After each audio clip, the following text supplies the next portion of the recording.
ఈరోజు మన ఇండియాని ముందుకు తీసుకెళ్లే వింగ్ కమాండర్ ఒక మహిళ, ఒక కలోనల్ ఒక మహిళ. వాళ్ళు భారతదేశాన్ని ముందు పెట్టి తీసుకెళ్తుంటే మనకేమైందండి? ఈరోజు ఈ వార్లో ప్రతి ఒక్కరిలో 2 ఆడకూతుర్లు వచ్చేలా నిలబడితే నాకు అదే ఆనందం. మాకు కట్అవుట్లు, మాకు మాళ్ళు, మాకు బ్యానర్లు వద్దండి.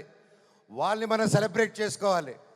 మన ఇంట్లో మన ఒక అమ్మాయిని అంత ఫ్రీడమ్ ఇచ్చి ముందుకు పంపిస్తే అప్పుడు మనకు నిజమైన స్వాతంత్రం. అది నిజంగా ఎక్కడున్నారో 2 ఆర్మీ ఆఫీసర్స్, వాళ్ళ పాదాలకి దండం. ఎందుకంటే వాళ్ళ వల్ల ఇంకొక 100 మంది ఆడపిల్లలు ముందుకు వస్తారు. అలా చూసుకుంటూ ముందుకు వస్తారు. ప్రతి ఒక్కరు మన ఆడవాళ్ళకి సపోర్ట్ చేయాలి, వాళ్ళకి ధైర్యం నిలబడాలి.